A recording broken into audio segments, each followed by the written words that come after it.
I purchased my farmland for the quiet and the room to breathe, a place where the only traffic worth mentioning was a stray deer wandering across the gravel path.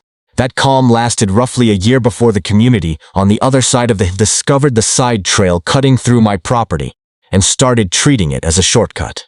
It wasn't even a proper road, just a worn dirt track that utility crews had used once years back during some maintenance work. But little by little, the word got around. Before long, I was seeing sedans, trucks, and even golf carts rolling through as casually as if they were out for a weekend cruise. The most brazen of them all was Karen. She ran the local HOA, and she'd come barreling through my field in her flashy yellow Lamborghini Urus like the land already belonged to her. One afternoon, I waved her down and told her plainly, "This isn't a public road. I need you and your people to stop driving through here." She barely lowered her window. "Oh, come on," she said, pushing up her oversized sunglasses. "We've been using this route for months now. Bit late to start complaining, don't you think?" "Not really," I answered. She gave a smug little grin. "So what's the plan? You gonna arrest us?" Then she gunned the engine and sped off, kicking up a cloud of dust that settled right over my newly planted ryegrass. I didn't jump to anything extreme right away. I just put up a few polite, no trespassing, private property signs along the trail's edge. Within a week, 2 of them had been knocked flat, and a third had been repurposed as a wheel stop for someone's kid's dirt bike. When I caught one of the HOA committee members parked in the middle of my field, casually sipping an iced coffee, I reminded him too. He just chuckled. "Relax, man. It's only a shortcut." Maybe to them it was nothing more than that, but to me it was my property, my livelihood, my home. The tire ruts were chewing up my soil and rattling my animals. Even my insurance agent cautioned that I could be held responsible if someone got hurt on my land. That's when it hit me. Polite requests and friendly signs don't mean anything to people who believe the rules don't apply to them. It was time to communicate in terms Karen would actually respect. Gravity. Over the next week, I tried a handful of things. First, I parked an old flatbed trailer across the path, hoping a solid obstacle would get the point across. Karen simply steered around it, straight through my orchard. Next, I strung up a plastic chain lined with red flags. That survived barely 2 days before someone sliced through it and tossed the remains into my irrigation ditch. After that, I set up a motion-triggered camera to catch license plates. Someone spray-painted right over the lens. Another attempt involved a few fake construction cones. Karen apparently saw that as a dare, since she drove straight through them and even waved at the replacement camera on her way past. So I rang up my insurance adjuster and floated a hypothetical.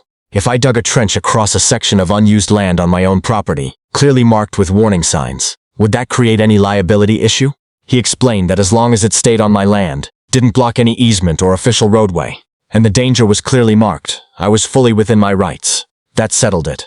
I waited for a rainy day in the forecast, then spent a Saturday morning out there digging. Nothing too deep, just enough to catch a low-clearance vehicle, about 3 feet down, 5 feet across. I lined the edges with bright orange stakes and put up a weatherproof sign. Private land. Trespassers proceed at their own risk. Not a public road.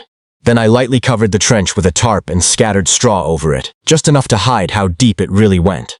No hidden tricks, nothing illegal. Simply a visible obstacle on my own land that any sensible driver would have noticed and stopped for. I even sent the HOA board a final email warning. The subject line read, "Fine notice, unauthorized shortcut use." Inside, I explained as politely as I could that due to the liability risk and property damage, the trail was now closed and no longer safe for vehicles to pass through. Karen never wrote back. The very next day, though, I spotted fresh tire tracks pressed into the mud again. That's when fairness stopped being the point. It became about boundaries.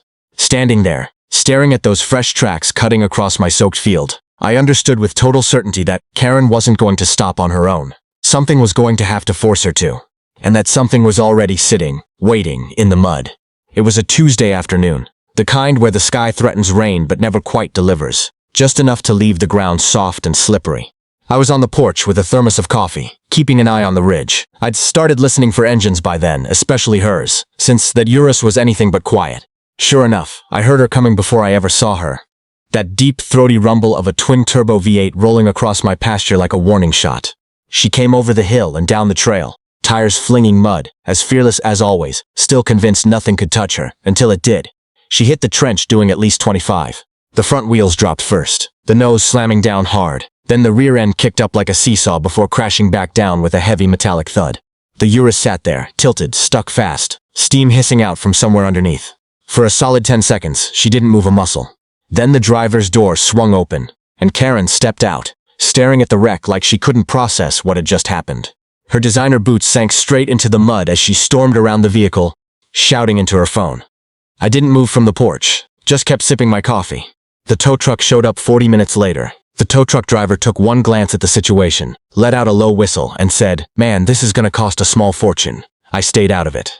There was nothing left for me to do.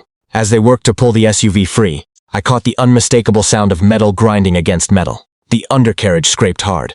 One exhaust pipe bent at an odd angle. The suspension looked completely wrecked. The tow driver cringed at the sight. Karen just screamed. And me? I smiled. Because this had never really been about getting even. It was about drawing a line, and finally watching someone crash straight into one she couldn't sweet-talk or bully her way around. As they finally winched her Lamborghini out of the trench, dripping mud and looking like it had just limped out of a failed off-road race, Karen turned and spotted me sitting there. She didn't say a single word, just shot me a look. I lifted my thermos in a small salute and gave her a nod. She spun back around, seething, embarrassed, and splattered from head to toe in the consequences of her own attitude. The morning after the trench incident, I braced myself for some kind of payback. Maybe a legal threat, maybe some HOA representatives showing up with paperwork in hand. Instead, nothing happened.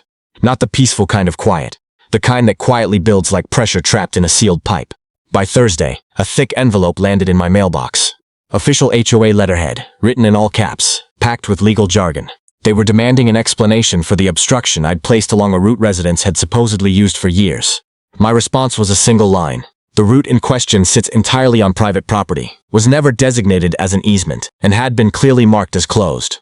I attached everything. Photographs, GPS mapping, boundary surveys, timestamps, copies of my warning emails, and naturally, images of that bright yellow Lamborghini Urus sunk deep in the trench like a shipwreck, along with Karen climbing out, covered head to toe in mud. That must have struck a nerve, because by Monday the HOA had gone completely quiet. Not a single vehicle crossed through after that. The shortcut was officially finished. As for Karen, she never crossed my land again. I'd occasionally spot her taking the long paved route around the hill instead, stuck in traffic just like everyone else.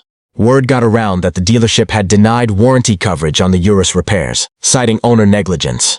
Rumor had it the suspension work alone ran past $20,000, and the undercarriage repairs cost even more.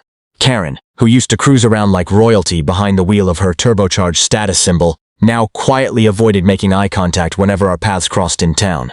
She never owned up to it, never apologized, but honestly, I didn't need her to. The silence, the forced detour, the shortcut permanently shut down. That was more than enough. One afternoon, while I was out repairing a fence post, I watched her drive past on the paved road in the distance. She glanced over toward the old trail, now overgrown and abandoned, then drove on without slowing down. I tipped my hat toward the trench. It had done exactly what it needed to do. Sometimes the sturdiest fences aren't built from wood or wire. Sometimes they're 3 feet deep, 5 feet across, and made from nothing more than a shovel and a point that needed proving. The end.